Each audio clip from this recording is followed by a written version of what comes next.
This here is the King Ghidorah deck, explained more or less. Well, Ghidorah, King of the Cosmos. We're going to do a lot of Mutate. This has, well, I made it when I first got Ikoria, so it's got Mutate and Cycling in it. So you could mutate it by paying 3 green or red and blue. Flying and trample. Whenever this creature mutates, exile cards from the top of your library until you exile a non-land permanent card. You put that card onto the battlefield or into your hand. So this is, I think this is a sweet mutation. Get something for free.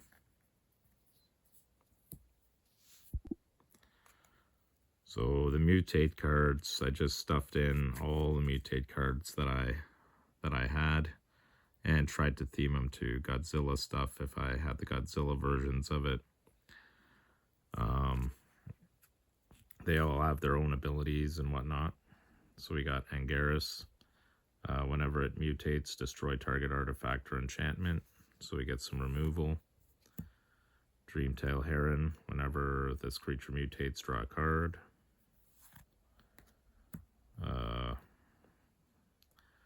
We have Destroya.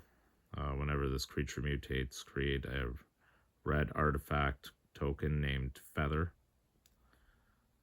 Well, you could pay it, return target Phoenix card from your graveyard to the battlefield tapped. The only Phoenix you'll really have, though, is Destroya.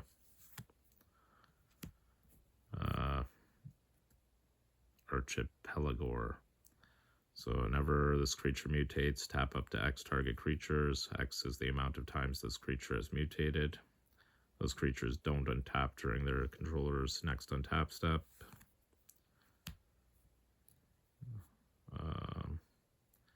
Whenever this creature mutates, search your library for a forest card, put it onto the battlefield tapped. So I got some ramp. Like, whenever this creature mutates, return target instant or sorcery card from your graveyard to your hand.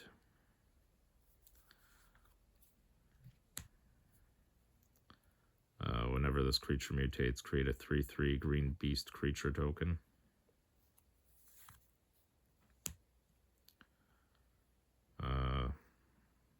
I guess you can tap this one. This creature deals X damage to any target, where X is the number of times this creature is mutated. I hardly ever use that one. Whenever this creature deals combat damage to a player, draw a card. Whenever this creature mutates, put 2/+1 counters on it. Whenever this creature mutates, you may return target creature an opponent controls to its owner's hand. This one's pretty sweet. It really goes well with Ghidorah. Whenever this creature mutates, exile cards from the top of your library until you exile X permanent cards, where X is the number of times this creature has mutated. Put those permanent cards onto the battlefield. So you're just getting things for free. When this creature mutates, you may discard a card. If you do, draw a card. See, with all this mutate, it's kind of all, they are what they are. I just used all the mutates that I could find, because the more you have, the nicer it is. We've got a Mysterious Egg. When this creature mutates, add a +1/+1 counter. I also have the alternate art sitting in, so I can cover it up. Look, it's Mothra's Egg.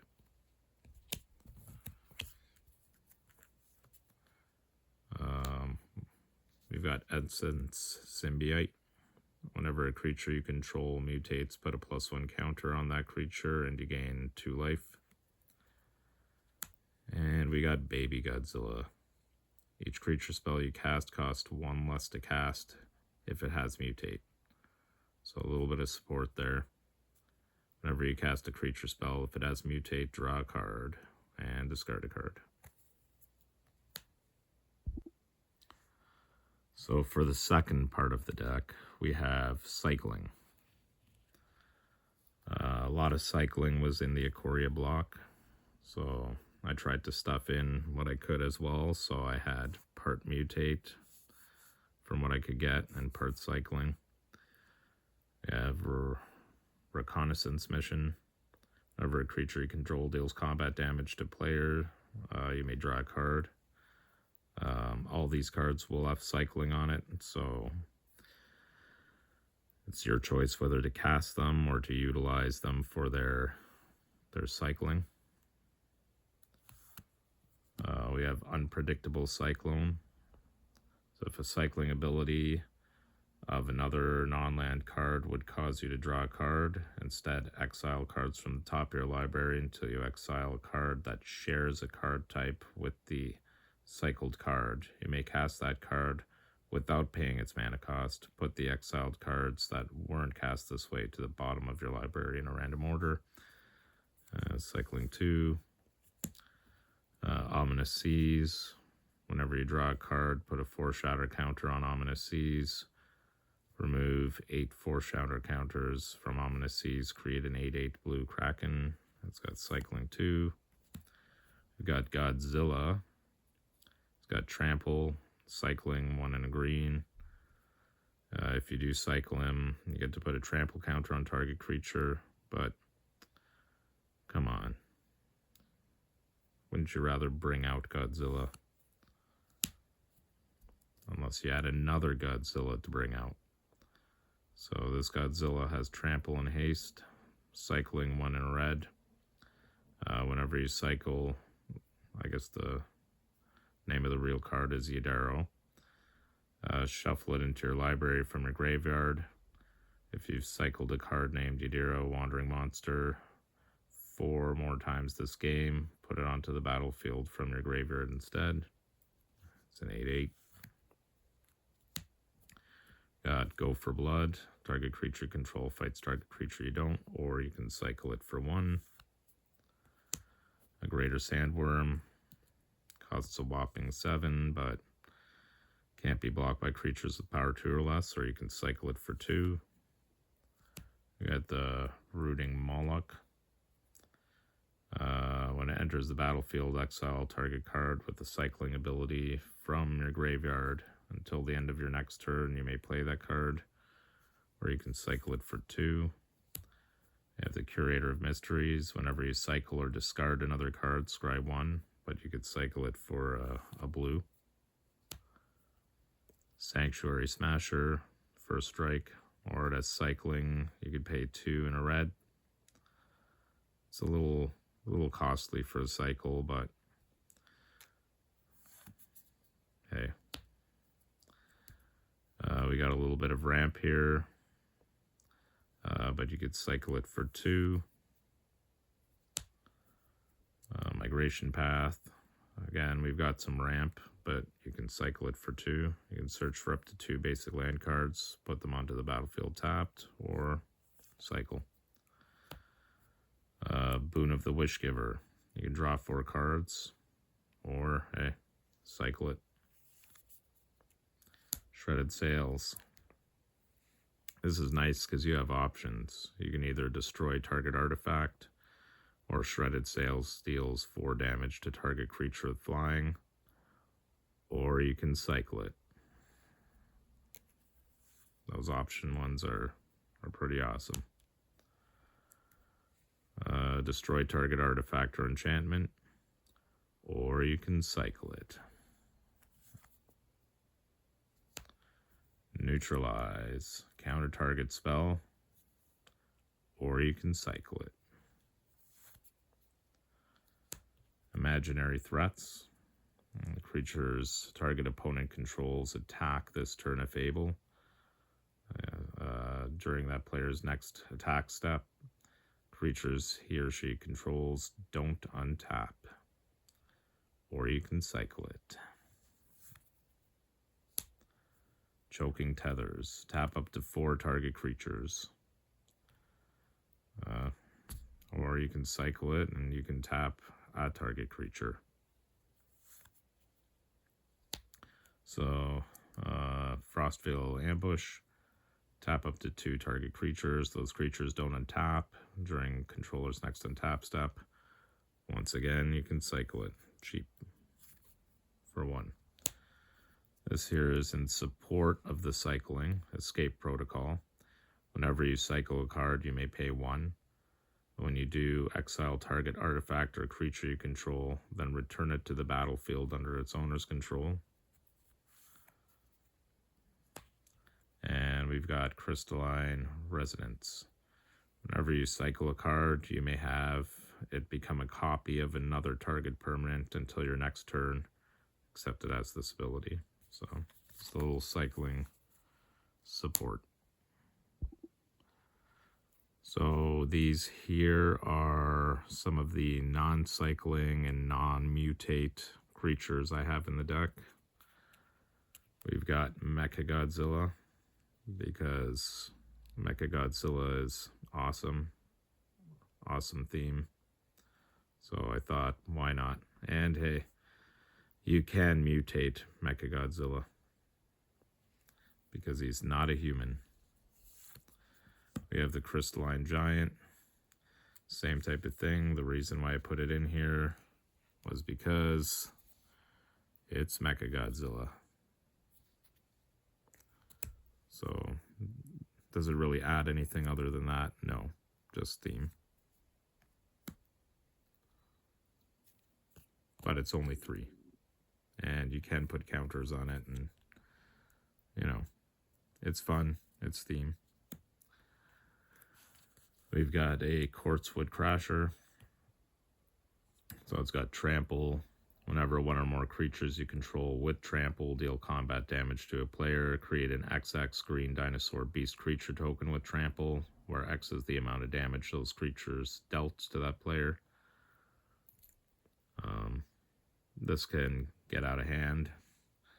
Ghidorah has Trample as well. Just keep making tramplers. Atali. Atali is nice because when it attacks, exile top card of each player's library. Then you may cast any number of non-land cards exiled this way without paying their mana costs. Whoop. Free stuff. You have Duplicate.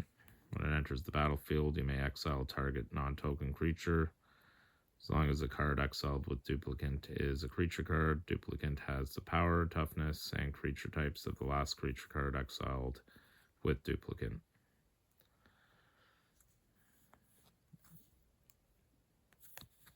And we've got Farfinder. Fox with Vigilance. When Farfinder enters the battlefield, you may search your library for a basic land card, reveal it, put it into your hand. So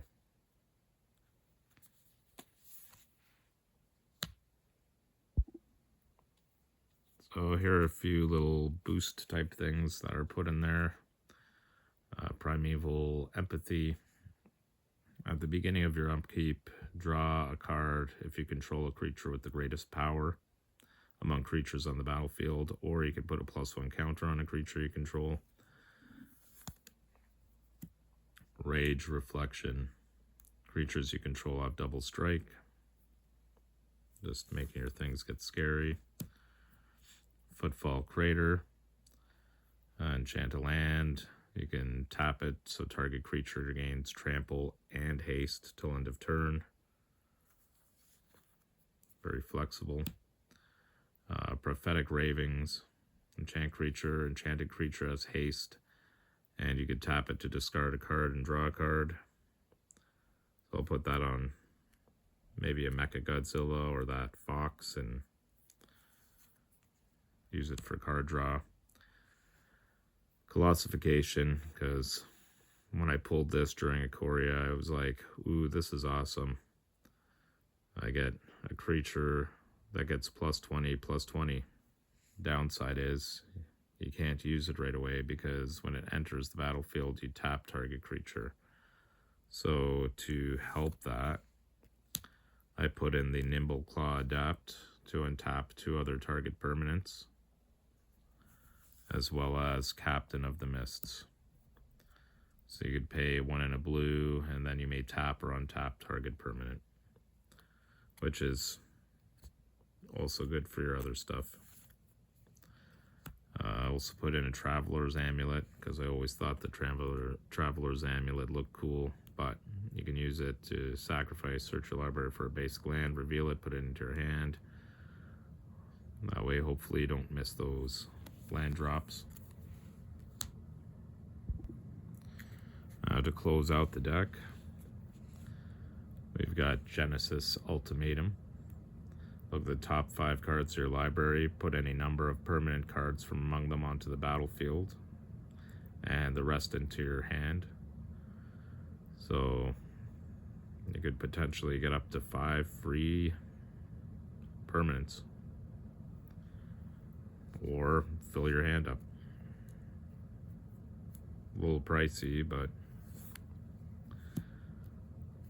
we got Obscuring Haze.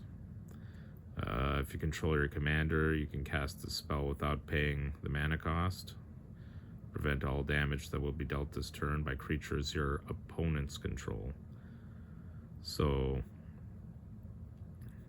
you can use this when you're attacking and the opponent's blocking and you don't want to lose creatures, or you could also use it if your opponent's attacking you and you set your blocks up, cast this.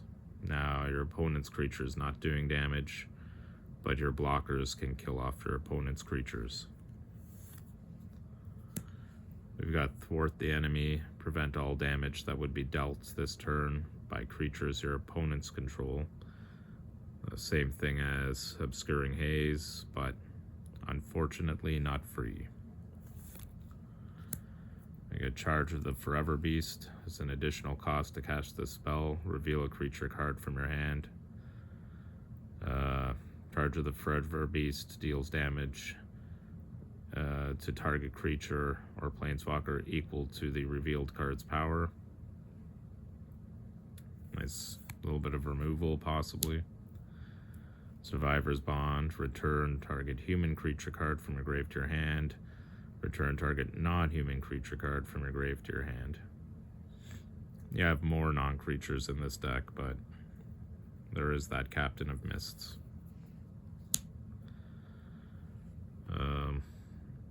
I got Deflecting Swat. Again, if you have your commander, it's free. You may choose new targets for a target spell or ability. Gaia's Will. Nice if you can cast it right off the bat. Well, kinda ahead of time. Till end of turn, you may play lands and cast spells from your graveyard. Unfortunately, if a card would be put into your graveyard from anywhere this turn, you exile the card instead. Adventurous Impulse. Look at the top 3 cards of your library. You may reveal a creature or land card from among them and put them into your hand. The rest at the bottom. So it's nice searching. Shattering Spree. Destroy target artifact. It has Replicate, so you could make a whole bunch of copies. Kind of really like this spell.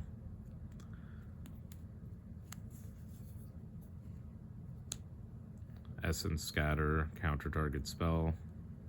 Simple. And Fierce Guardianship. So if you control your commander, it's free. And you could counter target non-creature spell. And we have one more counter spell, Keep Safe. Counter target spell that targets a permanent you control, and then you get to draw a card. So that's a little more of an in-depth look of the King Ghidorah deck. Hope you liked it, and thanks for watching.